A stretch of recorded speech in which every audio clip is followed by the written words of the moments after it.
Fitness എന്ന് പറയുമ്പോൾ എല്ലാവരും ഒരുപോലെ ഒരു വീട്ടിൽ മോട്ടിവേറ്റഡ് ആയ അതിൽ പരമൊരു ആനന്ദം വേറെ ഇല്ല എന്ന് വിശ്വസിക്കുന്ന ഒരാളാണ് ഞാൻ. ആരോഗ്യത്തിൽ ഇന്ന് അങ്ങനെ ഒരു ഫാമിലിയാണുള്ളത്. Fit treat couple, welcome. ഈ വെയിറ്റ് ലോസ് എന്ന് പറയുമല്ലോ, ബേസിക്കലി ഒരുപാട് ആളുകളുടെ പ്രശ്നം വെയിറ്റ് കുറയ്ക്കുക എന്നുള്ളത് തന്നെയാണല്ലോ.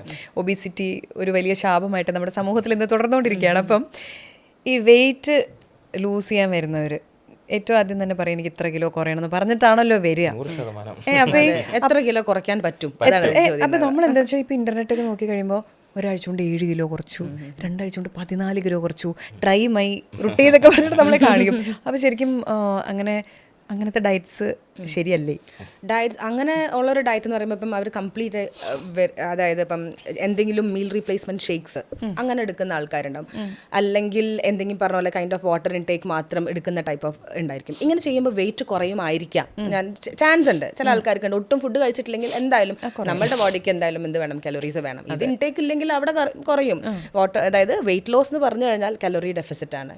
കലോറി ഇട്ടിട്ടില്ലെങ്കിൽ നമ്മൾ വെയിറ്റ് കുറയും. പക്ഷേ ഇവിടെ വരുന്ന പ്രശ്നമാണ് നമ്മൾ ആഫ്റ്റർ എഫക്റ്റ് ആണ് നോക്കേണ്ടത്. എന്താ വരിക, നമുക്ക് നമ്മളുടെ ബോഡിക്ക് വേണ്ട ന്യൂട്രിയൻസ് നമുക്ക് കിട്ടില്ല. നമുക്ക് വെയിറ്റ് കുറയില്ലല്ലോ നമ്മളുടെ ഉദ്ദേശം, ഹെൽത്തി ആയിട്ട് കൊണ്ടുപോകണ്ടേ, ഈ ലൈഫ് ലോങ് നമുക്ക് ഹെൽത്തി ആയിട്ട് കൊണ്ടുപോകണം എന്നുള്ളൊരു ഉദ്ദേശമാണെങ്കിൽ ന്യൂട്രിയൻസ് ബോഡിക്ക് കിട്ടണമെങ്കിൽ നമ്മളുടെ ബോഡിക്ക് ഒരു കലോറി വേണം. അതായത് എൻ്റെ ഏജ് എന്താണോ, ഏജും എൻ്റെ ജെൻഡറും എൻ്റെ ആക്ടിവിറ്റിയും എൻ്റെ കറണ്ട് എന്താണ്, ഗോൾ എന്താണോ, ഇതിനൊക്കെ ഡിപ്പെൻഡ് ചെയ്യും നമ്മൾ എത്ര കലറി ഇൻടേക്ക് ചെയ്യണമെന്ന്. അതിനനുസരിച്ചിട്ടുള്ളൊരു കലറി ആയിരിക്കണം നമ്മൾ ഇൻടേക്ക് ചെയ്യേണ്ടത്. അല്ലാണ്ട് വെള്ളം മാത്രം കുടിച്ച് അല്ലെങ്കിൽ മീൽ റീപ്ലേസ്മെൻറ്റ് ഷേക്സ് മാത്രം കഴിച്ച് ന്യൂട്രിയൻ്റ് അങ്ങനെയുള്ളൊരു വെയിറ്റ് ലോസിലേക്ക് പോകുന്ന സമയത്ത് ഒന്നത് റീഗെയിൻ ചെയ്യും, നമ്മൾ അഗെയിൻ നോർമൽ ഒരു ഫുഡ് പാറ്റേണിലേക്ക് അല്ലെങ്കിൽ ഫുഡ് റൂട്ടീനിലേക്ക് പോകുമ്പോൾ റീഗെയിൻ ചെയ്യും, അല്ലെങ്കിൽ വല്ല ന്യൂട്രിയൻ ഡെഫിഷ്യൻസീസും വരാനുള്ള ചാൻസ് വളരെ കൂടുതലാണ്. അപ്പോൾ എപ്പോഴും നമ്മൾ പോകേണ്ടത് ഒരു ഹെൽത്തി റൂട്ടീനിലും ഒരു നമുക്ക് എത്ര കലറി വേണോ അതിനനുസരിച്ച് പോകണം.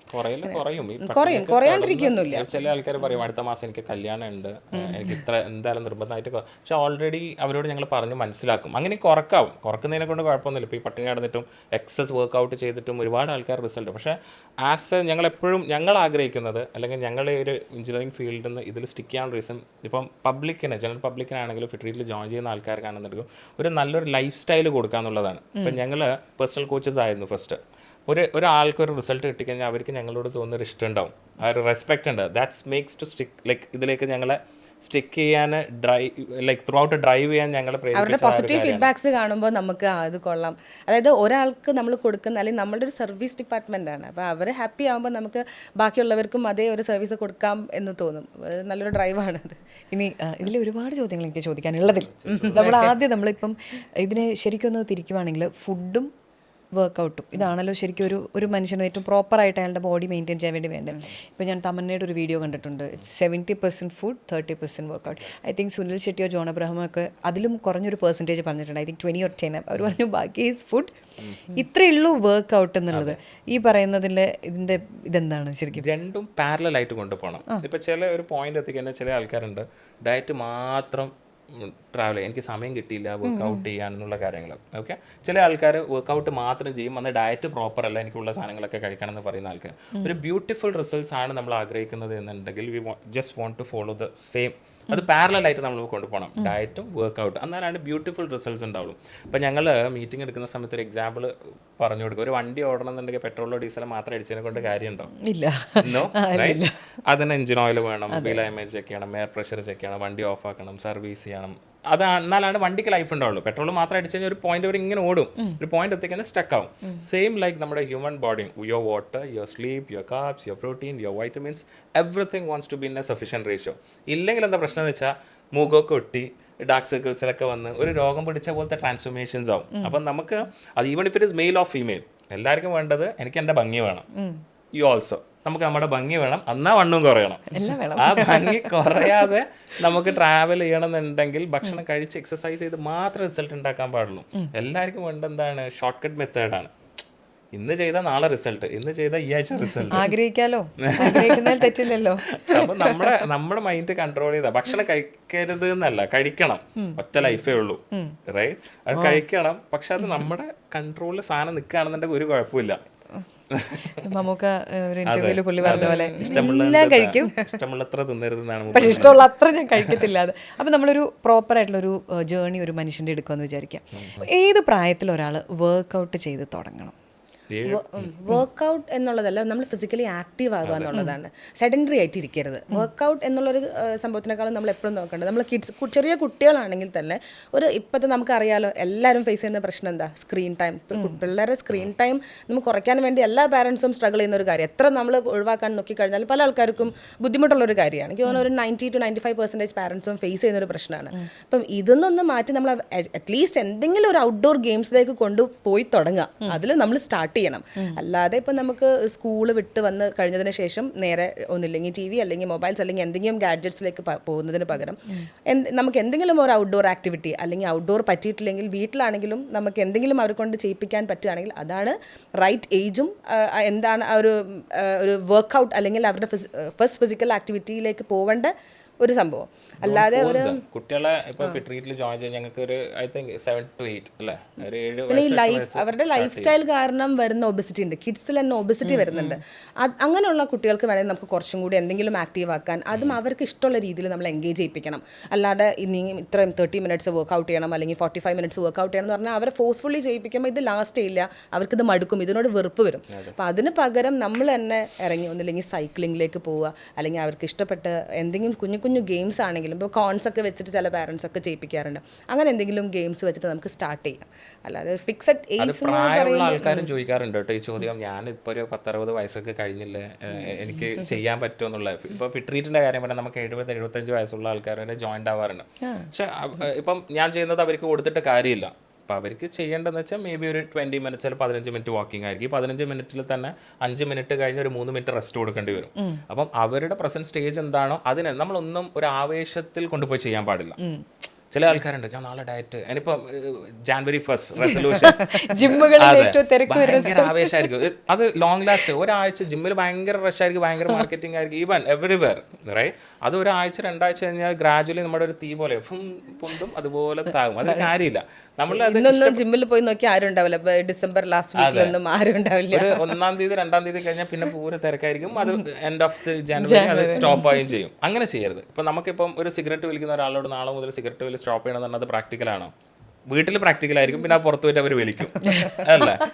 അപ്പോൾ അതുപോലെ തന്നെയാണ് നമ്മുടെ ഭക്ഷണത്തിൻ്റെ കാര്യത്തിലും. ഒറ്റയടിക്ക് അത് സ്റ്റോപ്പ് ചെയ്താൽ കുറച്ച് ഒരു 1% എന്നുള്ള രീതിയിൽ കുറച്ചാൽ അതിലേക്ക് നമുക്ക് ഒരു പാഷനായിട്ട് വരുള്ളൂ. അങ്ങനെ ഞങ്ങൾ ട്രൈ ചെയ്യിപ്പിക്കാനുള്ളൂ. അത് ചില ക്ലയൻസിന് മനസ്സിലാവും, ചില ക്ലയൻസിന് മനസ്സിലാവില്ല. ഇപ്പോൾ ഈ പറഞ്ഞ പോലെ അടുത്ത മാസം കല്യാണമുള്ള ഒരാളോട് നിങ്ങളൊരു 1% എന്ന് പറയുമ്പോൾ ഒരു കൊല്ലം കഴിഞ്ഞിട്ടായിരിക്കും അവരെ കല്യാണം നടക്കുക. അപ്പോൾ പറഞ്ഞ് മനസ്സിലാക്കി കൊടുക്കും അവരോട് കാര്യങ്ങൾ. ഇനിയിപ്പോൾ പിള്ളേരിപ്പം അവരുടെ വർക്കൗട്ട് ഇപ്പോൾ പറഞ്ഞല്ലോ ആക്റ്റീവ് ആക്കി വെക്കുക എന്നുള്ളതാണ്. ഇപ്പം ഞാൻ ക്രിസ്ത്യാനോ റൊണാൾഡോയുടെ മോൻ്റെ വീഡിയോസ് പലപ്പോഴും അതിപ്പോൾ വളരെയധികം ചർച്ച വരുന്നതാണ്. ഈസ് ഡൂയിങ് വെയിറ്റ് ട്രെയിനിങ്ങും എല്ലാത്തരം. ഇപ്പോൾ ഈ സ്റ്റിൽ ടീനേജർ. അപ്പം ചർച്ചയിൽ വരുന്നൊരു കാര്യമാണ് വെയിറ്റ് ട്രെയിനിങ്ങിന് ഇത്രയും ചെറുപ്പത്തിൽ ചെയ്യാൻ പാടില്ല, 18-20 വയസ്സാതെ വെയിറ്റ് ട്രെയിനിങ് എടുക്കാൻ പാടില്ല, വെയിറ്റ്സ് എടുക്കാൻ പാടില്ല എന്നുള്ളത്. ശരിക്കും ഏത് പ്രായത്തിൽ വെയിറ്റ്സ് എടുത്ത് തുടങ്ങാം? ഇനി അങ്ങനെ വെയിറ്റ്സ് എടുത്തിട്ടുണ്ടെങ്കിൽ പൊക്കം വെക്കില്ല. ഇപ്പോൾ ഞാൻ ചോദിക്കട്ടെ, ഇപ്പോൾ ഒരു ഫിസിയോതെറാപ്പി, ഒരു ഷോൾഡർ ഇഞ്ചുറി വന്നൊരു കുട്ടി, ഓക്കെ, ഫിസിയോതെറാപ്പിസ്റ്റ് എന്താണ് ചെയ്യുക? ദിൽ ബി ഡൂയിങ് ജസ്റ്റ് ഒരു അവർക്ക് കപ്പാസിറ്റി അല്ലെങ്കിൽ ലിഫ്റ്റ് ചെയ്യാൻ പറ്റുന്ന ഒരു 1 kg 1/2 kg ലോഡ്സ് അപ്ലൈ ചെയ്തിട്ടായിരിക്കും അതിൻ്റെ എക്സസൈസസ് കൊടുക്കുക. അത് ഏത് പോർഷൻസിലാണ്. Same here also. ഇപ്പോൾ കുട്ടികൾ ചെയ്യേണ്ടത് ഞങ്ങൾ എടുക്കേണ്ട വെയിറ്റ് അല്ല. ഇഫ് ദേ വോണ്ട് ടു, അല്ല ഒരു മിനിമൽ ഏജ്. ഇപ്പോൾ ചെറിയ കുട്ടിക്ക്, ഇപ്പോൾ എൻ്റെ മോന് ഒരു 7 വയസ്സായിട്ടില്ല, അവന് വെയിറ്റ് ട്രെയിനിങ് ചെയ്യേണ്ട ആവശ്യമില്ല. ഒരു 10 to 12 അല്ലെങ്കിൽ 14 years അത് അതിനനുസരിച്ച് കേപ്പബിൾ ആയിട്ടുള്ള ഒരാളാണ് എന്നുണ്ടെങ്കിൽ അവർക്ക് ലിഫ്റ്റ് ചെയ്യാൻ പറ്റുന്ന ഒരു വെയിറ്റ്സ് ഉണ്ട്. ചിലപ്പോൾ 1 kilo ആയിരിക്കാം, ചിലപ്പോൾ 0 വെയിറ്റ്സിന് നമുക്ക് എന്താ പറയുക ഒരു ബോട്ടിൽ യൂസ് ചെയ്തിട്ട് ചെയ്യാം. അതിൻ്റെ സ്ട്രെങ്ത് ഡെവലപ്പ് ചെയ്യാന്നുള്ള കാര്യമാണ്. പൊക്കം വെക്കാതെ വെച്ച് പിന്നെ പുള്ളപ്സ് ചെയ്ത് കഴിഞ്ഞാൽ പൊക്കം വെക്കുമോ എന്നൊക്കെ ചോദിക്കുന്ന ആൾക്കാരൊക്കെ ഉണ്ട്. I don't think so, right. It's all നമ്മുടെ ഒരു ബോഡി നേച്ചറും കാര്യങ്ങളൊക്കെ ബേസ് ചെയ്തിട്ടായിരിക്കും, റൈറ്റ്. അല്ലാതെ ഇപ്പം നമ്മൾ പുള്ളപ്പ് ചെയ്തെന്ന് വെച്ചാൽ നമുക്ക് അരഞ്ച് കൂടാൻ പോകണമെന്നില്ല. എനിക്ക് 10th 15 അതായത് ഒരു 10th മുതലേ വർക്കൗട്ട് ജിമ്മിലൊക്കെ പോകുന്ന ഒരുപാട് കുട്ടികളുണ്ടാവും. അവരൊന്നും ഇങ്ങനെ വെയിറ്റ് ജിമ്മിൽ പോയത് കൊണ്ട് ഞാൻ വെയിറ്റ് മീൻസ് ഹൈറ്റ് കുറഞ്ഞു എന്ന് പറഞ്ഞതായിട്ട് ഞാൻ ഇന്നേവരെ കേട്ടിട്ടില്ല. ഞങ്ങളുടെ എക്സ്പീരിയൻസ് മേ ബി ഉണ്ടാവാം, ഞങ്ങൾ ഇന്നേവരെ അങ്ങനെ ഒരു സംഭവം കേട്ടിട്ടില്ല. ടൊവിനോ സ്റ്റാർട്ടഡ് 10th മറ്റോ പഠിക്കുന്ന ഹൈറ്റ് കൊണ്ട്. അതെ അതെ. പിന്നെ ഇതൊക്കെ ജനറ്റിക്കലി വരുന്നതാണ്. പിന്നെ ഏജ് എന്ന് പറയുമ്പോൾ ഒരു മെയിലാണെങ്കിൽ ഒരു 21 up to 21 ഇങ്ങനെ ഹൈറ്റ് വെച്ചോണ്ടേയിരിക്കും. ലേഡീസ് ആണെങ്കിൽ എനിക്ക് തോന്നുന്നു 18 age ഇമേജ്, ആ ഒരു സംഭവം. അല്ലാതെ ഇപ്പോൾ ജിമ്മിൽ പോയിട്ട് ഹൈറ്റ് കുറയാനൊന്നും പോകുന്നില്ല. പിന്നെ ഏജ് ആവുന്നതിനനുസരിച്ച് നമ്മൾക്ക് ഹൈറ്റ് കുറയും. അല്ലാതെ ജിമ്മിൽ പോയിട്ട് ഹൈറ്റ് കുറയാൻ ഇനി അടുത്തത് നമ്മൾ ഓരോ ഏജിൽ പോയിക്കൊണ്ടിരിക്കുകയാണ് കേട്ടോ. അപ്പോൾ അതുപോലെ തന്നെ ഇപ്പം നമ്മൾ വർക്കൗട്ട് തുടങ്ങുമ്പോൾ ആളുകൾ ചെയ്യുന്ന ഒരു കാര്യമുണ്ട്, ചാടിക്കയറി കാർഡിയോ ആണ്, കാർഡിയോ ആണ്. അതായത് ട്രെഡ്മില്ലിൽ ചാടുന്നു, ഓടുന്നു, ഇൻക്ലൈൻ ഇട്ട് നടക്കുന്നു, ഇതെല്ലാം ചെയ്യുന്നു. എല്ലാം ചെയ്ത് കഴിഞ്ഞിട്ട് വെയിറ്റ്സേ തൊടത്തില്ല. അപ്പോൾ റീസെൻ്റ്ലി ഞാൻ പല ഡോക്ടർമാരോട് സംസാരിച്ചപ്പോൾ അവർ പറഞ്ഞു, നമ്മൾ വളരെ നേരത്തെ നമ്മൾ വെയിറ്റ് ട്രെയിനിങ് തുടങ്ങണം, നമ്മൾ ബോൺ ഡെൻസിറ്റിക്കൊക്കെ വേണ്ടിയിട്ട് നമ്മൾ അതിന് ബോൺ ബാങ്കിലേക്ക് നമ്മൾ വർക്കൗട്ട് ചെയ്യണം എന്നൊക്കെ. അപ്പോൾ ഈ വെയിറ്റ്സ് ശരിക്കും എത്രത്തോളം ഇമ്പോർട്ടൻ്റ് ആണ്, കാർഡിയോയും ഇതും തമ്മിലുള്ള ബാലൻസ് എങ്ങനെയാണ്? ഓക്കെ. അപ്പം ഈ സ്ട്രെങ്ത് ട്രെയിനിങ്ങിൻ്റെ ഒരു ഇമ്പോർട്ടൻസ് പറഞ്ഞു കഴിഞ്ഞാൽ ആദ്യം നമുക്ക് മസിൽ മാസിൻ്റെ കാര്യമാണ്. നമ്മുടെ ബോഡി വെയിറ്റ് എന്ന് പറഞ്ഞാൽ എന്താണ്? നമുക്ക് അവിടെ ഫാറ്റ് മാസ് വരുന്നുണ്ട്, മസിൽ മാസ് വരുന്നുണ്ട്, വാട്ടർ, ഇത്രയും കാര്യങ്ങളൊക്കെ വരുന്നുണ്ട്. അപ്പോൾ ഈ മസിൽ മാസ് ഒരു ഏജ് കഴിഞ്ഞാൽ കുറഞ്ഞു വരും. പ്രത്യേകിച്ച് 30 കഴിഞ്ഞ് കഴിഞ്ഞാൽ നമ്മുടെ മസിൽ ഇങ്ങനെ കുറയും. അതായത് ഒരു 10 years കൂടുമ്പോൾ എനിക്ക് 3 to 5% മസിൽ ലോസ് നമുക്ക് വരുന്നുണ്ട്. കണ്ടീഷൻ സാർക്കോപീനിയ എന്ന് പറഞ്ഞൊരു കണ്ടീഷനാണ്. അത് കുറയും. വയസ്സാവുന്നതിനനുസരിച്ച് ലീൻ മാസ് നമ്മുടെ ബോഡിയിൽ നിന്ന് കുറഞ്ഞുകൊണ്ടിരിക്കും. ഈ മസിൽ മാസിനെ നിലനിർത്തണമെങ്കിൽ നമ്മൾ എന്ത് ചെയ്യണം? വെയിറ്റ് ട്രെയിനിങ് ചെയ്യണം. ഇതിൻ്റെ കൂടെ പാരലലി നമ്മൾ ഡയറ്റിൻ്റെ അകത്തും പ്രോട്ടീൻ ഇൻടേക്കും നമ്മളൊന്ന് ശരിക്കും ബാലൻസ് ചെയ്ത് കൊണ്ടുവരണം. പ്രോട്ടീൻ നമ്മളുടെ ഈ സൗത്ത് ഇന്ത്യൻ അല്ലെങ്കിൽ ഇന്ത്യൻ കൾച്ചർ എടുത്ത് നോക്കുന്ന സമയത്ത് തന്നെ നമുക്ക് കൂടുതൽ വരുന്ന ന്യൂട്രിയന്റ് കാർബോഹൈഡ്രേറ്റ്, പിന്നെ ചോറ്. അല്ലാതെ പ്രോട്ടീൻ നമ്മൾ ഇൻടേക്ക് ചെയ്യുക, പ്രോട്ടീൻ ഞാൻ ഇന്ന് പ്രോട്ടീൻ കഴിച്ചോന്നല്ല, ഇന്ന് ചോറ് ഇന്നോന്ന് അല്ലെങ്കിൽ പാരൻസ് ആണെങ്കിൽ അതേ ചോദിക്കുള്ളൂ. അപ്പം ആ ഒരു കൾച്ചർ മാറ്റി നമ്മൾ പ്രോട്ടീൻ ഇൻടേക്ക് ചെയ്യാൻ നോക്കുക. അതേപോലെ തന്നെ വെയിറ്റ് ട്രെയിനിങ് അല്ലെങ്കിൽ സ്ട്രെങ്ത് ട്രെയിനിങ് കൂടി നമ്മൾ കൊണ്ടുവന്നു കഴിഞ്ഞാലേ നമുക്ക് ഈ മസിൽ മാസിനെ ലോസ് ചെയ്യാണ്ട് കൊണ്ടുപോകാൻ പറ്റുള്ളൂ. അപ്പം അത് എത്രത്തോളം ഇമ്പോർട്ടൻ്റ് ആയിട്ടുള്ള ഒരു കാര്യമാണ്. ലീൻ ബോഡി മാസ് നിലനിർത്തണമെങ്കിൽ വെയിറ്റ് ട്രെയിനിങ് ഇമ്പോർട്ടൻ്റ് ആണ്. ഇതേപോലെ തന്നെ bone mineral density, bone density ഒക്കെ അല്ലെങ്കിൽ കുറച്ച് കഴിഞ്ഞാൽ ഈ അതും ഏജ്, പ്രത്യേകിച്ച് ലേഡീസിൻ്റെ കാര്യത്തിൽ ഈ എല്ല് തേയ്മാനം പോലത്തെ കേസസ് ഒക്കെ വരാനുള്ള ചാൻസസ് ഉണ്ട്. ഇതൊക്കെ വെയിറ്റ് ട്രെയിനിങ്ങിന്റെ ബെനിഫിറ്റ്സ് ആണ്. അല്ലെങ്കിൽ സ്ട്രെങ്ത് ട്രെയിനിങ്. ഞാൻ അതിലോട്ട് വരുന്നുണ്ട്. ഇത് ഞാൻ എൻ്റെ ഒരു ഫ്രണ്ട് പറഞ്ഞു, എനിക്കിഷ്ടമല്ല കൈക്ക് വെയിറ്റ് ട്രെയിനിങ് ചെയ്യാനായിട്ട്, കാരണം ഷ്വാർസ്നെഗറുടെ ഒക്കെ പോലെ ഇങ്ങനെ കയ്യിൽ മസിൽ വന്നിരിക്കണം കാണാൻ എനിക്ക് ഇഷ്ടമല്ല. കയ്യിൽ മസിൽ വരാൻ എത്ര നാളെടുക്കും? ഫോർ ദ ലേഡീസിന് ഒരിക്കലും എക്സ്പോസ് ചെയ്ത് കാണൂല. പിന്നെ ചില ലേഡീസ് ചോദിക്കാറുണ്ട്, അതെങ്ങനെ ഫോറിനേഴ്സിന് മസിലൊക്കെ നിങ്ങളെ പോലെ ഉരുണ്ട് വരുന്നതെന്നൊക്കെ ചോദിക്കാറുണ്ട്. അത് അവർ സ്റ്റിറോയിഡ്സ് യൂസ് ചെയ്യുന്നതുകൊണ്ടാണ്. അവർ ആ ഒരു പാഷനായിട്ട് പോകുന്ന ആൾക്കാർക്ക് മാത്രം ആ തരത്തിൽ വരും. വെയിറ്റ് ട്രെയിനിങ് എന്ന് പറയുന്നത് നമുക്ക് 2-3 തരത്തിലുണ്ട്. ഇപ്പൊ ഒരു ലേഡി വന്നിട്ട് ചോദിക്കുന്നത് എന്റെ ആം ഫാറ്റ് കുറയണം, ഈ കൈന്റെ വണ്ണം കുറയാനാണെങ്കിലും, മനസ്സറിഞ്ഞ് സംസാരിക്കുന്നു, എന്നിട്ട് കുറയാനാണെങ്കിലും കൂടാണെങ്കിലും definitely we want to go for the weight training, which means നമ്മുടെ ബൈസെപ്സിനുള്ള വർക്ക്ഔട്ട് ചെയ്യണം. ആ പ്രോഗ്രാം ഡിഫറെന്റ് ആയിരിക്കും. ഇപ്പം I just want to tone my biceps, അത് മാസ് വോളിയം കൂട്ടേണ്ട വർക്ക്ഔട്ട് ഡിഫറെന്റ് ആയിരിക്കും, വണ്ണം കൂട്ടാനുള്ള വർക്ക്ഔട്ട് ഡിഫറെന്റ് ആയിരിക്കും, ടോൺ ചെയ്യാനുള്ള വർക്ക്ഔട്ടും ഡിഫറെന്റ് ആയിരിക്കും. അത് നമ്മുടെ വർക്ക്ഔട്ട് ഇതൊരു കടൽ പോലത്തെ സാധനമാണ്. നമുക്കൊരു മിനിമൽ ടൈമിൻ്റെ ഉള്ളിൽ ഒരിക്കലും അത് പറഞ്ഞ് ഫിനിഷ് ചെയ്യാൻ പറ്റില്ല. ഓക്കെ, ടേക്ക് കെയർ ചെയ്യേണ്ട കാര്യം നമുക്ക് പറ്റുന്ന കാര്യങ്ങൾ മാത്രം ചെയ്യാന്നുള്ളതാണ്. Weight training is important and cardio is also important. Everything. ഇപ്പൊ യോഗ മസിൽസ് വരുമെന്നാണ് സംസാരിച്ചത്, അങ്ങനെ പോകും. പിന്നെ അതേപോലെ തന്നെ വേറൊരു ഫാക്ടർ ഉണ്ട്. ഇപ്പം മെയിൽ ഹോർമോൺസ് ടെസ്റ്റോസ്റ്റിറോൺ ഉള്ളത് കൊണ്ടാണ് ഇവർക്ക് ഈ മസിൽ മാസ് മെയിൽസിന് കൂടുന്നത്. നമുക്ക് അതിന്റെ അളവ് കുറവാണ്. അപ്പം അതിന്റെ ചാൻസും കുറവാണ്. പിന്നെ അത്രയും ഹെവി വർക്ക്ഔട്ടും കാര്യങ്ങളൊക്കെ ചെയ്ത് കഴിഞ്ഞാലേ ഈ മസിൽസ് ഒക്കെ വരുള്ളൂ. ഇവർ അത്രയും ഹാർഡ് വർക്ക് ഒക്കെ ചെയ്തിട്ടാണ് ഇവർക്ക് മസിൽസ് വരുന്നത്. 2 കിലോന്റെ ഡംബൽസ് എടുത്ത് വെച്ചിട്ട് ലേഡീസിന് അത് നോട്ട് ഓൺലി ലൈക്ക് എന്താ പറയാ, ഇപ്പൊ നമ്മളൊരു ബക്കറ്റ് വെള്ളം എടുക്കുകയാണ്. ഓക്കെ, ആ വെള്ളം എടുക്കണം എന്നുണ്ടെങ്കിൽ നമുക്കൊരു സ്ട്രെങ്ത് വേണം. Okay, simple. അതില്ല എന്നുണ്ടെങ്കിൽ നമുക്ക് മസിൽ സ്ട്രെങ്ത് ഇല്ലാണ്ട് you are not suppose to pick ആ വെള്ളം നമുക്ക് എടുക്കാൻ പറ്റില്ല. Simple example. അത് എടുക്കേണ്ട നമ്മുടെ ആവശ്യമാണെന്നുണ്ടെങ്കിൽ നമ്മളത് ചെയ്തേ പറ്റുള്ളൂ. എടുക്കണം, വളരെ ആവശ്യമാണ്. ഇനി അപ്പം ഞാൻ ചോദിക്കട്ടെ, ഇനി ഈ വർക്കൗട്ടും ഫുഡും നമ്മൾ പറഞ്ഞുകൊണ്ടിരിക്കുമ്പോൾ പലപ്പോഴും അല്ല, ഇപ്പം പ്രോട്ടീൻ എടുക്കുന്ന കാര്യം പറഞ്ഞല്ലോ, നമ്മൾ ഒട്ടും കെയർഫുള്ളായിട്ട് എടുക്കാത്തൊരു സാധനമാണ് പ്രോട്ടീൻ. അതിൽ തന്നെ ഭയങ്കര തെറ്റിദ്ധാരണകളുണ്ട്. ഇപ്പം വർക്കൗട്ട് ചെയ്ത് കഴിഞ്ഞിട്ട് ഇത്ര മുട്ട കഴിക്കാൻ പറഞ്ഞിട്ടുണ്ട്, ഇത്ര റെഡ് മീറ്റ് കഴിക്കാൻ പറഞ്ഞിട്ടുണ്ട്, പ്രോട്ടീൻ കഴിക്കാൻ പറഞ്ഞിട്ടുണ്ട്. അപ്പം ചില വീടുകളിൽ വന്നു കഴിയുമ്പോൾ ഇത്രയും മുട്ടയോ, അത് ചീത്തയാണ്, എത്ര ട്രെയിനർ പറഞ്ഞാലും അത് എടുക്കേണ്ട ആവശ്യമില്ല. ചില വീട്ടിൽ കഴിച്ചോ പ്രോട്ടീൻ അല്ലേ, എന്തോരം വേണം കഴിച്ചോ. ശരിക്കും ഇതിൻ്റെ ഒരു ബാലൻസ് എങ്ങനെയാണ്? അതായത് പോസ്റ്റ് വർക്കൗട്ടായിട്ട് നമ്മൾ പ്രോട്ടീൻ ടേക്ക് ചെയ്യുന്നത് നല്ലതാണ്. അപ്പം പ്രോട്ടീൻ ഇൻടേക്ക് ചെയ്യണതിൻ്റെ അതിൻ്റെ നമ്മൾ മസിൽ റിപ്പയറിന് വേണ്ടിയിട്ടാണ് ഈ പ്രോട്ടീൻ ഇൻടേക്ക് കഴിക്കുന്നത്. അപ്പോൾ പോസ്റ്റ് വർക്ക് ഔട്ട് ആകുമ്പോൾ നമ്മൾ വർക്കൗട്ട് ചെയ്യുമ്പോൾ എന്താ സംഭവിക്കുന്നത്, നമ്മുടെ മസിൽസിൻ്റെ വേറെ ടയർ വരും. ഇത് റിപ്പയർ ചെയ്യാനും ഇത് ഡീജനറേറ്റ് ചെയ്യാനൊക്കെ വേണ്ടിയിട്ടാണ് നമ്മൾ പ്രോട്ടീൻ ഇൻടേക്ക് കറക്റ്റായിട്ട് എടുക്കണം എന്ന് പറയുന്നത്. പിന്നെ ഇതിന് എടുക്കേണ്ട ഒരു കണക്കുണ്ട്, അതായത് 0.8 gram per kilogram of body weight എന്നുള്ള രീതിയിലാണ് നോർമലി. അത് വെയിറ്റ് ട്രെയിനിങ് ചെയ്താലും ഇല്ലെങ്കിലും നമുക്ക് വേണ്ട പ്രോട്ടീൻ ഇൻടേക്ക് എന്ന് പറയുമ്പോൾ ഞാനിപ്പം 60 kilograms ആണെങ്കിൽ എനിക്ക് വേണ്ടത് 60 into 0.8 grams ഓഫ് പ്രോട്ടീൻ ആണ്. ആ ലെവലിൽ നമ്മൾ നോക്കണം. ഇനി വർക്കൗട്ട് ഒന്നും ചെയ്യുന്നില്ലെങ്കിൽ മീൻസ് സെഡൻഡറി ആണെങ്കിൽ തന്നെ ഉള്ള കേസാണ് പറയുന്നത്. നമ്മൾ ഇനി വർക്കൗട്ടും കൂടി ചെയ്യാൻ ഫിസിക്കലി ആക്റ്റീവ് ആണെങ്കിൽ may be 1 to 1.2 grams per kilogram of body weight എന്നുള്ള രീതിയിൽ നമ്മൾ പ്രോട്ടീൻ ഇൻടേക്ക് മതിയില്ലേ? പക്ഷെ അത് എത്തിക്കാൻ കുറച്ച് ബുദ്ധിമുട്ടാണ്. ഇപ്പം നമ്മൾ അറിയാതെ ഒരിക്കലും ഒരു ഡയറ്റ് സെൽഫ് പ്ലാൻ ചെയ്ത് ഇപ്പം പ്രോട്ടീൻ കണ്ടന്റ് ബോഡിയിൽ കൂടുതലുള്ള ഒരാൾ അതിന്റെ മുകളിൽ പിന്നെയും എക്സസ് പ്രോട്ടീൻ ആയി കഴിഞ്ഞാൽ അവർ മറ്റു കാര്യങ്ങൾ ഫേസ് ചെയ്യേണ്ടി വരും. അപ്പൊ അതും നോക്കണം, തോന്നിവാസം ചെയ്യരുത്. ഓക്കെ, എന്ത് സാധനങ്ങളാണെന്നുണ്ടെങ്കിൽ അമിതമായാലും അമൃതം വിഷം എന്നാണ്. എക്സസ് വർക്ക്ഔട്ട് ചെയ്ത് കഴിഞ്ഞാലും പ്രശ്നമാണ്. ഓക്കെ, ലോ വർക്ക്ഔട്ട് ചെയ്ത് കഴിഞ്ഞാലും പ്രശ്നമാണ്. ഭക്ഷണം ഒരുപാട് കഴിച്ചാലും പ്രശ്നമാണ്, വളരെ കുറച്ച് കഴിച്ചാലും പ്രശ്നമാണ്. അപ്പം ഞങ്ങൾ ഇപ്പം നമ്മളുടെ ആപ്പിൻ്റെ അകത്തുള്ളൊരു ഫീച്ചറാണ്, ഞങ്ങൾ മാക്രോസിനെ കറക്റ്റായിട്ട് ട്രാക്ക് ചെയ്യുന്നുണ്ട്. അത് കുറച്ച് ബുദ്ധിമുട്ടെന്ന് പറയുമ്പം നമ്മളുടെ ബോഡിക്ക് വേണ്ട കലറീസ് ആയിരിക്കും നമ്മുടെ ഡയറ്റീഷ്യൻ സെറ്റ് ചെയ്ത് തരാം. അപ്പോൾ എനിക്ക് വേണ്ട കലറീസ് ആയിരിക്കില്ല ഷൈക്ക് വേണ്ടി. എന്തായാലും എന്നെക്കാളും കൂടുതൽ വർക്കൗട്ടും ചെയ്യുന്നുണ്ട്, അതിനനുസരിച്ചുള്ള ബോഡി മാസും വരുന്നുണ്ട്. അപ്പം അതിനനുസരിച്ച് ഓരോ പേഴ്സൺസിനും ഓരോ ഡിഫറെൻറ്റ് കലറീസ് ആയിരിക്കും. ഇതിൽ തന്നെ കാർബ്സും പ്രോട്ടീനും ഫാറ്റും ഡിഫറെൻ്റ് ആയിരിക്കും. അതെ, അപ്പം നമുക്ക് ആപ്പ് വെച്ചിട്ട് അത് കറക്റ്റായിട്ട് മനസ്സിലാക്കി എടുക്കാൻ പറ്റും. അത് എനിക്ക് എത്ര പ്രോട്ടീൻ, ഞാൻ നേരത്തെ പറഞ്ഞൊരു കാൽക്കുലേഷൻ 0.8 into എൻ്റെ വെയിറ്റ്, ആ രീതിയിലുള്ള കാൽക്കുലേഷൻസ് നമുക്കിത് എപ്പോഴും ആലോചിച്ചിരിക്കാൻ പറ്റില്ല. അപ്പോൾ നമുക്ക് വേണ്ടിയായിട്ട് ഒരു സംഭവം ഉണ്ടെങ്കിൽ നമുക്ക് നോക്കാം, എനിക്ക് ഇത്ര പ്രോട്ടീൻ ഡെയിലി ഇൻടേക്ക് ചെയ്യണം, അല്ലെങ്കിൽ എൻ്റെ ബ്രേക്ക്ഫാസ്റ്റ് ഇത്ര കാലറീസ് ഇൻടേക്ക് ചെയ്യണം, അല്ലെങ്കിൽ എത്ര മീൽസ് ഞാൻ കഴിക്കണം. അപ്പം കറക്റ്റായിട്ട് കലറി ട്രാക്ക് ചെയ്യാനുള്ള ഒരു സംഭവം ഉണ്ടെങ്കിൽ അതും അതിൽ നിങ്ങളുടെ ആപ്പിലുണ്ട്. അതെ അതെ, ഞങ്ങൾ ആക്ച്വലി ഇത് നമ്മുടെ ക്ലയൻസിന്റെ റിക്വയർമെന്റ് പ്രകാരമാണ് ഈ സാധനങ്ങളൊക്കെ നമ്മുടെ ആപ്പിൽ ഇൻക്ലൂഡ് ചെയ്തത്. കാരണം ഞങ്ങൾ ഒരു 5 to 6 years ഓഫ്ലൈൻ എക്സ്പീരിയൻസ് ഞാൻ പറഞ്ഞല്ലോ. അപ്പോൾ നമുക്കറിയാം ഓഫ്ലൈനിൽ ആൾക്കാർ ഫേസ് ചെയ്യുന്ന പ്രശ്നങ്ങൾ, സമയമില്ലായ്മ, ട്രാഫിക്, ജിമ്മിൽ പോകണം, അത് ഇത് personal training, we have our own gym also. ഓൺലൈനിൽ ഫേസ് ചെയ്യുന്ന പ്രശ്നങ്ങൾ ഞങ്ങൾക്കറിയാം. ഇപ്പോൾ 5 വർഷമായി ഫിറ്റ് റൺ ചെയ്യുന്നത്. അപ്പോൾ ഇതൊക്കെ ക്ലബ് ചെയ്തിട്ടാണ് ഞങ്ങളുടെ ആപ്പ് ഞങ്ങൾ ഉണ്ടാക്കിയത്. അപ്പം അതിലാണെങ്കിൽ തന്നെ ഒരു ഗോൾ സെറ്റിംഗ് എന്ന് പറഞ്ഞ ഫീച്ചേഴ്സ് 10-15ഓളം ഫീച്ചേഴ്സ് ഉണ്ട്. മെയിൻ ഇമ്പോർട്ടൻറ്റ് ഇപ്പോൾ നമുക്ക് നമ്മുടെ സബ് കോൺഷ്യസ് മൈൻഡിൽ ഫീഡഡ് ആയിരിക്കണം. ഇപ്പോൾ നമ്മളൊരു ആവേശത്തിൽ എൻ്റെ ഗോൾ ഇതാണെന്ന് പറഞ്ഞാൽ ഒരാഴ്ച കഴിഞ്ഞാൽ ആ ഗോൾ ഡൈവേർട്ട് ചെയ്ത് പോകരുത്. അപ്പോൾ ആപ്പിൽ എപ്പോഴും ആടാതെ നിങ്ങൾക്ക് കാണാൻ പറ്റും ഇതാണ് എൻ്റെ ഗോൾ, നിങ്ങളുടെ കറന്റ് സ്റ്റാറ്റസ് എന്താണെന്നുള്ളതാണ്. അല്ല, അപ്പോൾ ഞാൻ പറയട്ടെ, ഞാൻ പലപ്പോഴും ഇങ്ങനത്തെ ഈ ട്രാക്കിംഗ് ആപ്സിൽ ഞാൻ കാണുന്ന ഒരു പ്രശ്നം നിങ്ങൾ പറഞ്ഞ, ഇപ്പം നമ്മൾ കഴിക്കുന്ന എല്ലാ ഫുഡും ഈ ഇംഗ്ലീഷ് ആപ്സ് ഒത്തിരിയും വേറെ വെസ്റ്റേൺ ആപ്സ് ഒത്തിരിയും.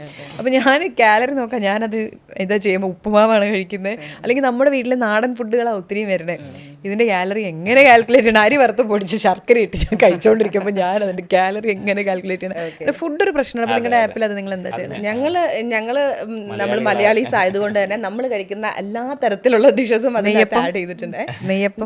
നെയ്യപ്പം ഞാൻ ചോദിച്ചിട്ടുണ്ടായിരിക്കാം. ബീഫ് കറി ഉണ്ട്. അൺഹെൽത്തി ആയിട്ടുള്ള കാര്യങ്ങളാണെങ്കിലും നമുക്ക് കലോറീസ് അറിയാം. ഇപ്പം നമ്മളൊരു ഡയറ്റിൽ പോവുകയാണ്, അതിൻ്റെ ഇടയ്ക്ക് നമുക്കൊരു ഫംഗ്ഷൻ വന്നു, അല്ലെങ്കിൽ വീട്ടിലൊരു ബർത്ത്ഡേ പാർട്ടി, എന്തെങ്കിലും ഒന്ന് ഒഴിവാക്കാൻ പറ്റുന്നില്ല, അന്ന് അവിടുത്തെ ഡിഷ് എന്താണ്? ബീഫ് കറിയാണെന്ന് വിചാരിക്കും. നമുക്ക് പറയാണ്ടിരിക്കാൻ പറ്റുമോ ഡയറ്റീഷ്യൻ? അല്ലെങ്കിൽ നമുക്ക് ട്രാക്ക് ചെയ്യാണ്ടിരിക്കാൻ പറ്റുമോ? അതുകൊണ്ട് ആപ്പിൻ്റെ അകത്ത് അതുകൊണ്ട് ഇതൊരു സ്ട്രെസ് അല്ലേ? ഞാൻ അറിയുമല്ലേ ഞാനിത് കഴിക്കാന്നല്ല. അല്ല, അപ്പം ഞാൻ ചോദിക്കട്ടെ, അപ്പം ഈ നമുക്ക് ലഡു, ജിലേബി, കേക്ക് ഒക്കെ നമ്മൾ ഡയറ്റ് ചെയ്യുമ്പോൾ കഴിക്കാവൂ? ഇപ്പൊ പറഞ്ഞു കഴിഞ്ഞാൽ ഞങ്ങളെല്ലാവരും ഞങ്ങളുടെ ഫിറ്റ്രീറ്റിലെ എല്ലാ മെമ്പേഴ്സും കൂടി ഇന്ന് പോയിട്ട് ലഡു കഴിച്ചു. അപ്പൊ അതിൽ ഞങ്ങൾ ചെയ്യാന്ന് വെച്ച് കഴിഞ്ഞാൽ നമ്മൾ ഈ ഡയറ്റിന്റെ ഫുഡിന്റെ കാര്യം പറഞ്ഞല്ലോ, അതിന് ഞങ്ങൾ ആദ്യം ഒരു കൺസൾട്ടേഷൻ വെക്കുന്നതിന്റെ മാറ്റർ അതാണ്. ഇംഗ്ലീഷ് ബ്രേക്ക്ഫാസ്റ്റ് ഇഷ്ടമുള്ള ആൾക്കാരുണ്ടാവും, ബാച്ചിലേഴ്സ് ഉണ്ടാവും, ട്രാവൽ ചെയ്യുന്ന ആൾക്കാരുണ്ടാവും, ഹൗസ് വൈഫ് ആയിട്ട് ബിസിനസ് ചെയ്യുന്ന പല ആൾക്കാരും പല സിറ്റുവേഷനിലായിരിക്കും. അപ്പൊ അവർ ഇനീഷ്യൽ കൺസൾട്ടേഷൻ ചെയ്ത് കഴിഞ്ഞാൽ ഞങ്ങൾക്ക്, അല്ലെങ്കിൽ നമ്മളല്ല നമ്മുടെ ടീമിൽ ഡയറ്റീഷ്യൻസിന് മനസ്സിലാവും അവർ ഇന്നൊരു നേച്ചർ. അപ്പോൾ അവർ പറയും എൻ്റെ കൂടെ വൈഫില്ല, അല്ലെങ്കിൽ സർ ഞാൻ ബാച്ചിലറാണ്. അപ്പം അതിനനുസരിച്ചിട്ടായിരിക്കും ഞങ്ങൾ ഫുഡ് ഡിസൈൻ ചെയ്യുക. അപ്പോൾ അവരോട് ഓപ്ഷൻസ് പറയും, ഇന്ന ഓപ്ഷൻസ് ഒക്കെ നിങ്ങൾക്ക് അവൈലബിൾ ആണോ, പറ്റാത്തത് നമ്മൾ ആക്കി കൊടുത്തിട്ട് കാര്യമില്ലല്ലോ. അപ്പോൾ അതിനനുസരിച്ച് അവരുടെ പ്രിഫറൻസ് അനുസരിച്ച് അവർക്ക് ഇപ്പോൾ ഭയങ്കരമായിട്ട് ഷുഗർ ക്രേവിങ്സ് ഉണ്ടെങ്കിൽ എന്താ ചെയ്യുക? എന്തെങ്കിലും ഒന്ന് കഴിച്ചിട്ടില്ലെങ്കിൽ ഡയറ്റ് ബ്രേക്ക് ആയി പോകും. അപ്പോൾ അതിനനുസരിച്ച് എന്തെങ്കിലും ഒരു സൊല്യൂഷൻ ഡയറ്റീഷ്യൻ കൊടുക്കും. അത് ലഡു തന്നെ എടുക്കണം എന്ന് പറഞ്ഞു വന്നു കഴിഞ്ഞാൽ ആൾക്കാർക്കും കൊടുക്കൂല. അല്ലേ, എനിക്ക് ലഡു കൊതി വരുമ്പോഴത്തെ കാര്യമാണല്ലോ നമുക്ക് അറിയേണ്ടത്. നമുക്ക് ബാക്കിയുള്ളവർ എന്ത് ചെയ്തു എന്നുള്ളത് അറിയണ്ടല്ലോ. പക്ഷേ പോർഷൻ കുറച്ചാൽ പോരെ. ഇത് ഹെൽത്തി ലൈഫ് സ്റ്റൈൽ ഭയങ്കര ബുദ്ധിമുട്ടാണല്ലോ കേട്ടിട്ട്. വൺസ് നമ്മളൊരു ഗോൾ അച്ചീവ് ചെയ്തിട്ട് നമ്മൾ എന്താ പറയാ ബാലൻസ്, ഇതൊന്നും മറ്റുള്ള ആൾക്കാർക്ക് വേണ്ടിയിട്ട് നമ്മൾ ആ ഒരു പോയിന്റിൽ മാത്രം തിങ്ക് ചെയ്താൽ. ഇപ്പം എനിക്കൊരു അസുഖം വന്നു കഴിഞ്ഞാൽ എൻ്റെ വൈഫിനടുത്ത് പകുതി കൊടുക്കാൻ പറ്റുമോ? എനിക്ക് no. I just want to struggle my own right. അതാണ് ഒരു പോയിന്റ്. അപ്പം നമ്മുടെ ബോഡി മെയിൻറ്റെയിൻ ചെയ്യേണ്ട ഉത്തരവാദിത്വം നമ്മുടേതല്ല. അപ്പോൾ ഒരു പോയിന്റ് എത്തിക്കഴിഞ്ഞിട്ട് പിന്നെ ബാലൻസ് ചെയ്യുന്നതിനെ കൊണ്ട് കുഴപ്പമില്ല. ആ പോയിന്റ് എത്തുന്ന വരെ നമ്മൾ എന്താക്കണം, പിടിച്ചേക്കണം. നമ്മളായിട്ട് ഉണ്ടാക്കിയതല്ലേ. ആണ് കഴിക്കുമ്പോൾ നമ്മൾ വിചാരിക്കണ്ടോ ഇങ്ങനെയൊക്കെ വരുന്നത്. പിന്നെ എൻ്റെ സിമ്പിൾ ക്വസ്റ്റ്യൻസ്, അതായത് എനിക്ക് വെയിറ്റ് ലൂസ് ചെയ്യണം എന്ന് പറയുകയാണ് ഞാനിപ്പോൾ. എനിക്ക് അങ്ങനെ വലിയ പരിപാടിക്കൊന്നും പോകാനൊന്നും പറ്റത്തില്ല. ഐ മീൻ വർക്ക്ഔട്ട് ഒന്നും ചെയ്യാൻ പറ്റില്ല. അങ്ങനെയല്ല, ചെറുതായിട്ടൊക്കെ ചെയ്യാം. ചോദിക്കട്ടെ, അങ്ങനെ ഉള്ളി കയറി വായിക്കില്ലേ, അങ്ങനെ ചെറിയ പ്രശ്നം. എനിക്കൊരു 4 കിലോ കുറയണം എന്നൊരാൾ വിചാരിക്കുകയാണ്. ഒരു മാസമേ കയ്യിലുള്ളൂ. ഈ പറഞ്ഞ പോലെ വിവാഹം അടുത്ത മാസമാണ്, എനിക്ക് വെയിറ്റ് കുറയ്ക്കണം എന്ന് പറയുന്ന ഒരാൾ. എനിക്ക് ഈസിലി ചെയ്യാൻ പറ്റുന്ന കുറച്ച് വർക്കൗട്ടുകളും എൻ്റെ ഡയറ്റും എന്തായിരിക്കണം? ഓക്കെ, 4 kg കുറയ്ക്കണം. അത് ആദ്യത്തെ കാര്യം നമ്മളുടെ ഹൈറ്റും വെയിറ്റും 5 അടി 4 ഇഞ്ച് ഹൈറ്റ്, 62 കിലോ. ഒന്നാമത്തെ കാര്യം എന്ന് പറയുമ്പം ഓൾമോസ്റ്റ് ഐഡൽ ബോഡി വെയിറ്റ് ആണ്, ഐഡൽ ബോഡി വെയിറ്റ് തന്നെ ആയിരിക്കും. അപ്പോൾ ഇനി 4 kg കുറയ്ക്കാന്ന് പറയുമ്പോൾ അതായത് ബോഡിക്ക് അത്രയും ഫാറ്റ് ഇല്ല, ഇനി കുറയ്ക്കാൻ ഒരുപാട് ഫാറ്റ് ഒന്നും ബോഡിക്ക് വരുന്നില്ല. പക്ഷേ ഈ ഒരു കേസ് ഇപ്പം ഈ സെയിം കേസ് തന്നെ ഒരു 100 kg ആണെന്ന് വിചാരിക്കും, അങ്ങനെയാണെങ്കിൽ 4 kg ഒക്കെ കൂളായിട്ട് 1 month കുറയും. കാരണം ഇപ്പം ആകെ 62 kg ഉള്ളെങ്കിൽ അതിന് ചിലപ്പോൾ 4 kg കുറയ്ക്കാൻ ചിലപ്പോൾ കുറച്ച് ബുദ്ധിമുട്ടുണ്ടാവും. അങ്ങനെ ടൈം എടുക്കും, അത്രേ ഉള്ളൂ. അപ്പം ഇതിൽ തന്നെ നമ്മൾ ശ്രദ്ധിക്കേണ്ട, അപ്പം നമുക്കൊരു ഹോപ്പ് വെച്ച് നോക്കാം, ചിലപ്പം ഒരു 2.5 അല്ലെങ്കിൽ ഒരു 3 kg വരെ ഓരോരുത്തരുടെ ബോഡി അനുസരിച്ച് എന്തായാലും കുറയും. പക്ഷെ അതിൽ നമ്മൾ ശ്രദ്ധിക്കേണ്ട കാര്യം ഡയറ്റിൻ്റെ ഭാഗം പറയുകയാണെങ്കിൽ കലോറി ഡെഫിസിറ്റ് അത് തന്നെയാണ്. ബാലൻസ്ഡ് ആയിട്ടുള്ള ഒരു ഡയറ്റ് പ്ലാൻ നമ്മൾ ഫോളോ ചെയ്യുക, അതിൽ തന്നെ കലോറി ഡെഫിസിറ്റ് ആയിട്ട് ശ്രദ്ധിക്കുക. ബാലൻസ്ഡ് ഡയറ്റ് പ്ലാൻ ഹെൽത്തി ആയിട്ട് പോകണമെങ്കിൽ, ബാലൻസ്ഡ് ഡയറ്റ് എന്ന് പറഞ്ഞാൽ എന്താ, നമുക്ക് വേണ്ട നമ്മളുടെ ബോഡിക്ക് കുറച്ച് ന്യൂട്രിയൻസ് വേണം, കാർബോഹൈഡ്രേറ്റ് വേണം, പ്രോട്ടീൻ വേണം, ഫാറ്റ് വേണം, വൈറ്റമിൻസ് വേണം, മിനറൽസ് വേണം. ഇതെല്ലാം ഇൻക്ലൂഡ് ചെയ്തുകൊണ്ടുള്ള ഇതെല്ലാം ബാലൻസ് ആയിട്ട് കൊണ്ടുപോകുന്ന രീതിയിലുള്ളൊരു ഡയറ്റ് പ്ലാൻ നമ്മൾ ചൂസ് ചെയ്യുക നമ്മളുടെ ഇഷ്ടത്തിനനുസരിച്ച്. ഞാൻ വരുന്നു, ഡയറ്റിലോട്ട് വരുന്നു. അപ്പോൾ ഞാൻ ചോദിക്കട്ടെ, ഇന്റർമിറ്റന്റ് ഫാസ്റ്റിംഗ് അപ്പോൾ ഒത്തിരി പേര് ചെയ്യുന്ന ഒരു കാര്യമാണ് ഇന്റർമിറ്റന്റ് ഫാസ്റ്റിംഗ്. ഞാൻ അറിയാണ്ട് കാലങ്ങളായിട്ട് ഇന്റർമിറ്റന്റ് ഫാസ്റ്റിങ്ങിലാണ്. അതായത് ഞാൻ ബ്രേക്ക്ഫാസ്റ്റ് കഴിക്കുന്ന ശീലമില്ല, ഞാൻ കുറച്ച് ലേറ്റ് ആയിട്ട് ബ്രേക്ക്ഫാസ്റ്റ് എടുക്കുക. എൻ്റെ ഫസ്റ്റ് ഫുഡ് എന്ന് പറയുന്നത് ഒരു 12 o'clock എൻ്റെ ഫുഡ് വരാറുള്ളൂ. അപ്പോൾ അങ്ങനെ വരുന്നത് അതങ്ങനെ ഇന്റർമീഡിയറ്റ് ഫാസ്റ്റിംഗ് എന്ന് പേരിട്ട് വിളിച്ചതല്ല, പക്ഷേ അത് ഇന്റർമീഡിയറ്റ് ഫാസ്റ്റിംഗ് ആയി പിന്നെയാണ് മനസ്സിലായത്. അപ്പോൾ ബ്രേക്ക്ഫാസ്റ്റിനോട് എനിക്ക് അത്ര ഇതൊരു താല്പര്യമില്ല. അപ്പോൾ ഈ ഇന്റർമീഡിയറ്റ് ഫാസ്റ്റിംഗ് ചെയ്യുമ്പോൾ ചിലർ പറയും ആദ്യമൊക്കെ ഭയങ്കര എഫക്റ്റ് ആയിരിക്കും, പക്ഷെ കുറച്ച് കഴിഞ്ഞിട്ട് ശരീരത്തിന് പല പ്രശ്നങ്ങൾ വരും. ശരിക്കും അങ്ങനെയുണ്ടോ? ഒരു ഡയറ്റിനെ ഞങ്ങൾ താഴ്ത്തി പറയാം, പക്ഷെ ഞങ്ങൾ ഫിറ്റ് ഇന്നേ വരെ ഒരു ഡയറ്റ് ഞങ്ങൾ പ്രൊമോട്ട് ചെയ്തിട്ടില്ല. ഒരു പ്രൊഡക്ട്സ് ഞങ്ങൾ പ്രൊമോട്ട് ചെയ്യും, കാരണം ഞങ്ങൾക്ക് തന്നെ കുറേ ഓഫേഴ്സ് വന്നിട്ടുണ്ടായിരുന്നു ഈ പ്രൊഡക്റ്റ് ഫിറ്റ് പ്രൊമോട്ട് ചെയ്യുക എന്നുള്ള കാര്യങ്ങൾ വെച്ചിട്ട്. പക്ഷെ ഞങ്ങളത് ആഗ്രഹിക്കണില്ല, റൈറ്റ്? അതിന് പോസിറ്റീവായിട്ട് പറയുന്ന കുറേ ആൾക്കാരുണ്ട്. പക്ഷേ ഞങ്ങളുടെ ഒരു എക്സ്പീരിയൻസ് വൈസ് പറയുകയാണെന്നുണ്ടെങ്കിൽ നേരത്തെ പറഞ്ഞത് തന്നെ, ഭക്ഷണം കഴിച്ച് എക്സസൈസ് ചെയ്ത് ഉണ്ടാക്കുന്ന റിസൾട്ടേ നമുക്കത് സാറ്റിസ്ഫാക്ഷൻ തരുള്ളൂ. ലൈഫ് ലോങ് മുന്നോട്ട് പോകാനുള്ള ഒരു എന്താ പറയുക, ഒരു ഡ്രൈവ് എന്നുള്ള രീതി. പിന്നെ നമ്മളുടെ വർക്കിനെ ഡിപ്പെൻഡ് ചെയ്യും. അതായത് ഇപ്പോൾ ബ്രേക്ക്ഫാസ്റ്റ് സ്കിപ്പ് ചെയ്യാന്ന് പറയുമ്പോൾ ഇപ്പോൾ നൈറ്റ് ഷിഫ്റ്റ് ഉള്ള ഒരാളാണെന്ന് വിചാരിക്കുക, അവർ മേ ബി ഉറങ്ങണത് തന്നെ രാവിലെ 5:30 ആയിരിക്കും, പിന്നെ അവർ എഴുന്നേൽക്കുന്നത് ഉച്ചയ്ക്ക് 1:30 ആയിരിക്കും. അവർക്ക് എന്താണ്, അവർക്ക് അപ്പോൾ അത് ഇന്റർമീഡിയറ്റ്, അതായത് അവർക്ക് ബ്രേക്ക്ഫാസ്റ്റ് കഴിക്കാൻ പറ്റില്ല. ഈ ബാലൻസ്ഡ് ആയിട്ട് എന്ന് പറയുമ്പോൾ റൈറ്റ് അല്ല, ബ്രേക്ക്ഫാസ്റ്റ് ലഞ്ച് ഡിന്നർ ആ ഓർഡറിൽ നിന്നല്ല, നമ്മൾ കഴിക്കുന്നത് നമുക്ക് പറ്റുന്ന നമ്മളുടെ വർക്ക് അനുസരിച്ച് ബാലൻസ് ചെയ്ത് കൊണ്ടുപോകുക എന്നുള്ളതാണ്. ഇപ്പോൾ ഓർഡർ എന്ന് പറഞ്ഞില്ലേ, ഇതാണ് എൻ്റെ അടുത്ത ചോദ്യം. എല്ലാവരും പറയും, ചിലർ പറയും 2 നേരം ഭക്ഷണം കഴിക്കേണ്ട കാര്യമുള്ളൂ, ചിലർ പറയും രാവിലെ കൂടുതൽ കഴിക്കുക, ഉച്ചയ്ക്ക് ഇച്ചിരി കുറച്ച്, രാത്രി ലൈറ്റായിട്ട് കഴിക്കുക. ചിലർ പറയും ഞാൻ എൻ്റെ വെയിറ്റ് കുറച്ച് എങ്ങനെയാണെന്ന് വെച്ചാൽ 5 നേരം ഞാൻ ഭക്ഷണം കഴിച്ചു, ഇച്ചിരി ഭക്ഷണം കഴിച്ചു. ഇതിലൊരു റൈറ്റ് ആയിട്ടുള്ള പ്രോപ്പർ ആയിട്ടുള്ള ഒരു വേ ഉണ്ടോ? അതെ, അതായത് നമ്മളുടെ ഒരു ഇതിങ്ങനെ തന്നെയാണ്. അതായത് ഷോർട്ട് മീൽസ് കൊടുക്കും. ഒന്നാമത്തെ കാര്യം ഞാൻ നേരത്തെ പറഞ്ഞത്, കലറി നമ്മൾ കുറച്ചിട്ടാണ് കൊടുക്കുന്നത്. അപ്പോൾ ആ സമയത്ത് ഏതെങ്കിലും 1-2 മീൽസ് മാത്രമാകുമ്പം നമുക്ക് വിശക്കും, അപ്പം ഓവർ ഈറ്റിങ്ങിൻ്റെ ടെൻഡൻസി കൂടും. അപ്പോൾ നമ്മുടെ ഡയറ്റ് കംപ്ലീറ്റ് ബ്രേക്ക് ആയി പോകും.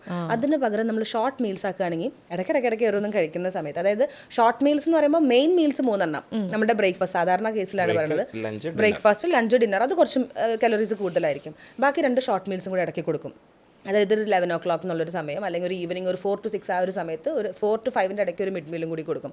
അപ്പോൾ എന്ന് വെച്ചാൽ ഈ വിശപ്പിൻ്റെ ഒരു പ്രശ്നം, അല്ലെങ്കിൽ പെട്ടെന്ന് നമ്മൾ കഴിക്കുന്ന അത്രയും നമ്മൾ ഇൻടേക്ക് ഇല്ല, ക്വാണ്ടിറ്റി കുറയ്ക്കുന്ന സമയത്ത് ഇങ്ങനെ ഷോർട്ട് മീൽസ് ആകുമ്പോൾ കുറച്ചും കൂടി ബെനിഫിഷ്യൽ ആയിരിക്കും. പിന്നെ നമ്മുടെ മെറ്റബോളിസം ബൂസ്റ്റ് ചെയ്യാനുള്ള ചാൻസസും കൂടുതലാണ് ഷോർട്ട് മീൽസിന്. അതെ, ആരും പറഞ്ഞില്ല ഇന്ന് തൊട്ട് ഷോർട്ട് മീൽസ്. അല്ല, അത് മാത്രമല്ല, ഇപ്പം നമ്മളിപ്പം ഒരു 8 o'clock ബ്രേക്ക്ഫാസ്റ്റ് കഴിച്ചു, 9, 10, 11, 12, ഒരു 1 o'clock.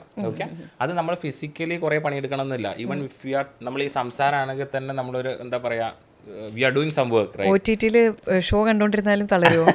അപ്പോൾ 5 മണിക്കൂർ കഴിഞ്ഞിട്ട് നമ്മൾ ഇതൊക്കെ കൊണ്ടുപോയിട്ട് ലഞ്ചിന് യുദ്ധമായിരിക്കും, ഒക്കെ ഒരുപാട് കഴിക്കാൻ നോക്കും. എനിക്ക് വിശക്കും. അപ്പോൾ ഈ 11 മണിക്ക് എന്തെങ്കിലും ഒരു മീൽ എടുത്തു കഴിഞ്ഞ് കഴിഞ്ഞാൽ ആ ക്രേവിങ്സ് മാറിക്കിട്ടും, ഈ ഓവർ ഈറ്റിംഗ് നമുക്ക് എന്താക്കാം 1 മണിക്ക് മാറിക്കിട്ടും. പിന്നെ ന്യൂട്രിയൻസ് മീറ്റ് ചെയ്യാനും പറ്റും. ഫോർ എക്സാമ്പിൾ ഇപ്പോൾ നമ്മൾ മിഡ് മീൽ ആയിട്ട് എടുക്കുന്നത് വല്ല ഫ്രൂട്ട്സോ അങ്ങനെയൊക്കെ ആയിരിക്കും, അവിടെ നമുക്ക് അതൊക്കെ ഉദ്ദേശിച്ച ലഡുവും ജിലേബി അല്ല. ഫോളോ ചെയ്യാനാണ് പണി, ഫോളോ ചെയ്യാം. അപ്പോൾ ഞങ്ങൾ ഫിട്രീറ്റിന്റെ സൈഡ് പറയുകയാണെന്നുണ്ടെങ്കിൽ നമ്മളൊരു ഡയറ്റീഷ്യൻ അങ്ങോട്ട് അവർക്ക് അസൈൻ ചെയ്ത് കൊടുക്കും. നമ്മളൊരു ഡയറ്റീഷ്യൻ അങ്ങോട്ട് കൊടുക്കും. ഒരാളെ വെറുപ്പിക്കാൻ കൂടെ ഉണ്ടാവും. മലയാളത്തിൽ പറഞ്ഞു കഴിഞ്ഞാൽ സർ അത് കഴിക്കുക, സർ അത് ഡയറ്റീഷ്യൻസ് ഉണ്ടോ? ഞങ്ങൾക്ക് 55 ഡയറ്റീഷ്യൻസ് ഉണ്ട്. അപ്പോൾ ഓരോ ആൾക്കാർക്ക് അല്ലാണ്ട് ഒരാളെ തന്നെ 50 പേർക്ക് വിധിച്ചു കൊടുക്കലല്ല, ഓരോ ഇൻഡിവിജ്വൽ പേഴ്സൺസ് ഒരാൾ ജോയിൻ ചെയ്ത് കഴിഞ്ഞ് കഴിഞ്ഞാൽ അവർക്ക് ഒരു പേഴ്സണൽ ഡയറ്റീഷ്യൻസ് ഉണ്ടാവും. അപ്പോൾ അവരായിരിക്കും അവരുടെ ജേർണി ത്രൂ ഔട്ട് ഉണ്ടാവുക. ഇനിയിപ്പം വേറെ ആണെന്നെങ്കിൽ പേഴ്സണൽ കോച്ചേഴ്സും എടുക്കുന്ന ആൾക്കാരാണെങ്കിൽ അവർക്ക് പേഴ്സണൽ കോച്ചേഴ്സ് ഉണ്ടാവും. ഒരു ജനറൽ ട്രെയിനർ ഉണ്ട്, ട്രീറ്റിന് ഒരു ജനറൽ ട്രെയിനർ ഉണ്ട്. പോസ്റ്റർ കറക്ഷൻസും ഇന്നതാണ് വർക്കൗട്ട്. അത് ഞങ്ങളുടെ വർക്കൗട്ട് കണ്ടാൽ തന്നെ A to Z മനസ്സിലാവും, എന്താണ് ചെയ്യേണ്ടത്. ഒരു കുട്ടിക്ക് വരെ മനസ്സിലാവുന്ന രൂപത്തിലാണ് ഞങ്ങളുടെ വീഡിയോ ഞങ്ങൾ ഡിസൈൻ ചെയ്തത്. ഒരാൾക്ക് വീട്ടിൽ നിന്ന് തന്നെ ചെയ്യുന്നതാണ്, കംഫർട്ടബിൾ ആയിട്ട് ചെയ്യാം. അതും വിതൗട്ട് എക്യുപ്മെന്റ്സ് ആയിരിക്കും ഞങ്ങൾ ചെയ്യാം. അപ്പം ഒരാൾ എപ്പോഴും ഉണ്ടാവും, അത് കഴിച്ചോ, ഇത് കഴിച്ചോ, അങ്ങനെ ചെയ്യണം, ഇങ്ങനെ ചെയ്യണം എന്നുള്ളത്. വീട്ടിൽ അമ്മയൊക്കെ രാവിലെ ക്ലയൻസ് ഞങ്ങളുടെ ഫീഡ്ബാക്ക് പറയും, ഞാൻ സംഭവം ഇന്ന് തെറ്റിച്ചു, പക്ഷെ ആ കുട്ടിനോട് എങ്ങനെയാണ് ഞാനത് തെറ്റിച്ചെന്ന് പറയാന്നുള്ള രീതിയിൽ നാളെ മുതൽ ഞാനത് കറക്റ്റ് ചെയ്യുന്ന പറയുന്ന ആൾക്കാരും ഉണ്ട്.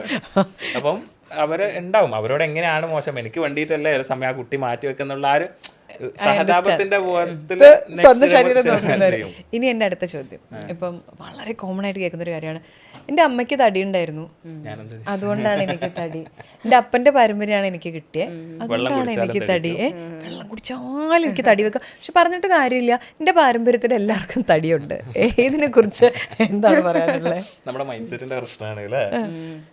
നമ്മുടെ മൈൻഡ് സെറ്റിന്റെ പ്രശ്നം. ഇപ്പോൾ നല്ല അച്ഛന് തടിയുണ്ട് അല്ലെങ്കിൽ എൻ്റെ ഉമ്മക്ക് തടിയുണ്ട് വിചാരിച്ച് ഞാനും വണ്ണമെങ്കിൽ എനിക്കൊരു അസുഖം വന്ന അവരുടെ ഫുഡ് ഹാബിറ്റ്സ് എങ്ങനെയാണെന്നുള്ളത് നോക്കുക. കാരണം മേ ബി നമ്മൾക്ക് അവര് ഇങ്ങനെ പണ്ട് മുതലേ അവര് കഴിക്കുന്ന കാര്യങ്ങളായിരിക്കാം നമ്മൾ കഴിക്കുന്നത്. അങ്ങനെ ആയിട്ട് ഉണ്ടാവും, ഇല്ലാന്ന് പറയുന്നില്ല. പക്ഷെ നമ്മുടെ ഒരു ആവശ്യമാണ് ഹെൽത്തി ആയിട്ട് ഇരിക്കുക എന്നുള്ളത്. അതും പറഞ്ഞ് നമ്മൾ പിടിച്ചു വന്നു കഴിഞ്ഞാൽ ആ അസുഖം നമ്മൾ ത്രൂ ഔട്ട് കൊണ്ട് നടക്കേണ്ടി വരില്ല. ഇപ്പോൾ ഡോക്ടർ പറയുകയാണ് വണ്ണം കുറച്ചാലേ നിങ്ങളുടെ ലിഗമെന്റിന്റെ പ്രശ്നം മാറുള്ളൂ എന്ന് പറഞ്ഞാൽ നമ്മൾ ബാധ്യസ്ഥരാണ്. എൻ്റെ പാരന്റ് തടിച്ചിട്ടുണ്ടെന്ന് വിചാരിച്ച് നമ്മൾ ആ വണ്ണം വെച്ച് ത്രൂ ഔട്ട് ട്രാവൽ ചെയ്യാൻ പറ്റില്ലല്ലോ. അപ്പോൾ നമ്മൾ നമ്മുടെ മൈൻഡ് സെറ്റ് സ്ട്രോങ് ആക്കുക എന്നുള്ളതാണ്. അതാണ് ഫസ്റ്റ് വേണ്ടത് കേട്ടോ. ഡയറ്റും വർക്കൗട്ടൊക്കെ നെക്സ്റ്റ്. ഒബസിറ്റി എന്ന് പറയുമ്പോൾ ഒരു ലൈഫ് സ്റ്റൈൽ പ്രശ്നമാണ്, ലൈഫ് സ്റ്റൈൽ ഡിസീസ് ആയിട്ടാണ് നമ്മൾ കൺസിഡർ ചെയ്യുന്നത്. ഹെറിഡിറ്ററി ആയിട്ട് വരുന്നതായിട്ട് അത് മേ ബി ഫുഡ് ഹാബിറ്റ്സ് ആണ് ഹെറിഡിറ്ററി ആയിട്ട് വരുന്നത്. നമ്മൾ പതുക്കെ ചേഞ്ച് ചെയ്ത് കൊണ്ടുവരാൻ പറ്റും. 90 തന്നെ പറയാം. നമ്മുടെ ഫിട്രീറ്റിൽ ജോയിൻ ചെയ്യുന്ന ലേഡീസ് ആണ്. ഒരു 20% 15 to 20 ജെൻസ് ഉള്ളൂ. ലേഡീസ് എല്ലാ കാര്യങ്ങളും കഴിഞ്ഞ് അവരൊരു കാര്യം ചെയ്യലുണ്ടാവില്ല. ഇൻ ദ സെൻസ് വർക്കൗട്ടിന്റെ പാട്ടാണ് കേട്ടോ ഞങ്ങൾ പറയുന്നത്.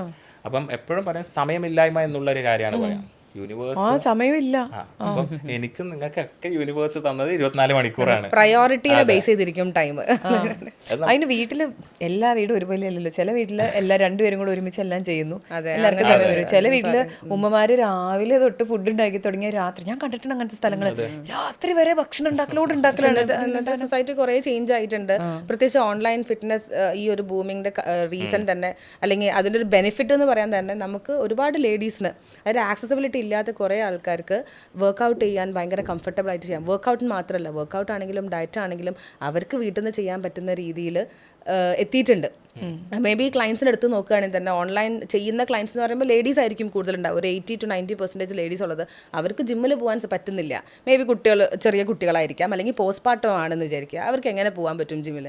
ചെറിയ കുട്ടിയായിരിക്കും, ഫീഡിങ് ആയിരിക്കും. നമുക്കൊരു 2 hours അല്ലെങ്കിൽ 2.5 hours ട്രാവലിങ്ങും മറ്റേ ട്രാഫിക്കൊക്കെ അടക്കം ചിലപ്പോൾ അതിൽ കൂടുതൽ വരും. അതിന് പകരം നമുക്ക് വീട്ടിലിരുന്നൊരു 45 minutes അവിടെ സ്പെൻഡ് ചെയ്യേണ്ടി വരുള്ളൂ. അതിൻ്റെ കൂടെ തന്നെ കുട്ടീനെ വേണമെങ്കിൽ നമുക്ക് സൈഡിൽ കിടത്തി വർക്കൗട്ട് ചെയ്യാം. അപ്പോൾ എന്താണ് നമ്മൾ അത്രയും പാവം ഒരു കണ്ടുപോയി. അല്ല ഇനി അപ്പോൾ ഞാൻ ചോദിക്കട്ടെ, ഗർഭിണികളുടെ കാര്യം പറഞ്ഞല്ലോ, പ്രഗ്നന്റ് ആയിരിക്കുമ്പോൾ വർക്കൗട്ട് ചെയ്യാൻ പറ്റുമോ? ചെയ്യുന്നത് കുഴപ്പമൊന്നുമില്ല. പ്രഗ്നന്റ് ആയിരിക്കും, പക്ഷെ നമ്മൾ വെറുതെ ചെയ്യാൻ പാടില്ല. അതായത് ഒരു പേഴ്സണൽ ട്രെയിനർ ഉണ്ടെങ്കിൽ മാത്രം നിങ്ങൾ വർക്കൗട്ട് ചെയ്താൽ മതി. അതുപോലെ ഇന്നേ വരെ വർക്കൗട്ട് ചെയ്ത ഒരാളാണെന്ന് വിചാരിക്കുക, അവർ പോയിട്ട് ആ പ്രഗ്നൻസിന്റെ സമയത്ത് വർക്കൗട്ട് ചെയ്യാൻ നിൽക്കരുത്. അങ്ങനെയുള്ള കാര്യങ്ങളാണ്. പിന്നെ ഡോക്ടർ എന്തെങ്കിലും കേസസ് ഉണ്ട്, എന്തെങ്കിലും ശ്രദ്ധിക്കേണ്ട കോംപ്ലിക്കേഷൻസ് ഉണ്ടെങ്കിൽ വർക്കൗട്ട് ചെയ്യാൻ പാടില്ല. പിന്നെ ഡോക്ടേഴ്സ് തന്നെ അവസാനത്തെ ട്രൈമസ്റ്ററിലാവുമ്പോൾ സ്ക്വാട്ട് പോലത്തെ കാര്യങ്ങളും ബോൾ എക്സസൈസ് ഒക്കെ പറയുന്നുണ്ട്. അത് കറക്റ്റായിട്ട് ഓപ്പണിംഗ് ഒക്കെ നടക്കാൻ വേണ്ടി അവർ പറയുന്നത്. അങ്ങനെയുള്ളതൊന്നും കുഴപ്പമില്ല. അല്ലാതെ ഹെവി വർക്കൗട്ടോ അല്ലെങ്കിൽ ആദ്യമായിട്ട് വർക്കൗട്ടിലേക്കോ കടക്കാൻ പാടില്ല. എന്ന് പ്രഗ്നൻസി കഴിഞ്ഞിട്ട് എത്ര കാലം കഴിഞ്ഞിട്ടുള്ള ആളുകൾ നിങ്ങളുടെ അടുത്ത് വർക്കൗട്ടിന് വരാറുണ്ട്? എങ്ങനെ ചെയ്യും? മിനിമം ഒരു 3 മാസം കഴിഞ്ഞിട്ട് അപ്പോയിന്റ് ചെയ്യാറുള്ളൂ. ഒരു 1 മന്ത് ഒക്കെ കഴിഞ്ഞിട്ട് ചെയ്യുന്ന ആൾക്കാരുണ്ട്. എത്ര 6 ഡേയ്സ് ഒക്കെ ഡെലിവറി കഴിഞ്ഞ് 6 ദിവസം കഴിഞ്ഞിട്ട് എൻക്വയറി ചെയ്യുന്ന ആൾക്കാരുണ്ട്. ബോഡിനെ കുറിച്ച് കൺസേൺ ഭയങ്കര കോൺഷ്യസ് ആയിരിക്കും. അയ്യോ എന്റെ പണ്ടത്തെ ഭംഗി പോവോ, എന്റെ വീട്ടിൽ നിന്ന് ആര് വയറൊരു വലിയൊരു ഫാക്ടർ ആണല്ലോ. അതെ, അതിലോട്ടാ നമ്മൾ തന്നെ വയറ്. പ്രശ്നം എന്താണെന്ന് വെച്ച് കഴിഞ്ഞാൽ നമ്മുടെ ടോട്ടലി ബോഡി വീക്ക് ആയിരിക്കും. ഓക്കെ, ഈ ഒരു 9 മന്ത്സ് ഇങ്ങനെ ട്രാവൽ ചെയ്തിട്ട് 6 ദിവസം കഴിഞ്ഞിട്ട് വർക്ക്ഔട്ട് ചെയ്യാന്ന് പറയുന്ന ഒന്ന് ചെയ്യാൻ പാടില്ല. ഫസ്റ്റ് ഓഫ് ഓൾ റൈറ്റ്, ഒരു 1 മന്ത് ഒക്കെ കഴിഞ്ഞിട്ട് ചില ആൾക്കാർ നടന്ന് തുടങ്ങുന്ന കേസസ് ഒക്കെ ഉണ്ട്. പക്ഷെ ദാറ്റ്സ് ഫൈൻ. ഒറ്റയടിക്ക് നമ്മൾ ഡയറ്റ് ചെയ്യുക, വർക്ക്ഔട്ട് ചെയ്ത് കഴിഞ്ഞാൽ അത് അവർ ഡെഫിനറ്റ്ലി ഫ്യൂച്ചറിൽ അവർ ഫേസ് ചെയ്യേണ്ടി വരും. ഒന്നും ഇല്ലാതിരിക്കട്ടെ. സോ ഫേസ് ചെയ്യുന്ന കാരണം വെച്ചാൽ നടുവേദന വരിക, പിന്നെ ഫീഡിങ്ങിന് ബുദ്ധിമുട്ട്, കുട്ടിക്ക് ബുദ്ധിമുട്ട്. അപ്പം ഞങ്ങൾ എപ്പോഴും ഒരു സേഫ് സോൺ എന്നുള്ള രീതിയിൽ 3 മാസം കഴിഞ്ഞിട്ട് സജസ്റ്റ് ചെയ്യാറുള്ളൂ. നമുക്ക് ആ ഒരു കുറക്കണം എന്നുള്ള ലൈറ്റ് വാക്കിംഗ് ചെയ്യാം. പിന്നെ അതേപോലെ തന്നെ കീഗൽ എക്സസൈസ് പ്രാക്ടീസ് ചെയ്യുന്നുണ്ട്, കുഴപ്പമില്ല. അത് ഡോക്ടേഴ്സ് തന്നെ നമ്മളടുത്ത് തന്നെ പറയും. ഇപ്പോൾ ഡെലിവറി കഴിഞ്ഞ തന്നെ നിങ്ങൾ ബ്രീത്തിങ് എക്സസൈസ് ഒക്കെ സ്റ്റാർട്ട് ചെയ്ത് കീഗൽ എക്സസൈസ് ആണ്. അതായത് നമ്മുടെ അബ്ഡമനെ ടൈറ്റൻ ചെയ്യുന്ന എക്സസൈസ് ആണ്. ഇന്നർ അബ്ഡമനെ നമ്മൾ ഇൻഹേൽ ചെയ്ത് പിടിച്ച് മീൻസ് കോർ ടൈറ്റനിങ് വർക്കൗട്ട്സ് ആണ്. അത് ഫിസിക്കലി ഭയങ്കര, നമുക്ക് വെറുതെ ഇരുന്ന് കഴിഞ്ഞാലും ചെയ്യാൻ പറ്റുന്ന രീതിയിലുള്ള വർക്കൗട്ട്സ് ആണ്.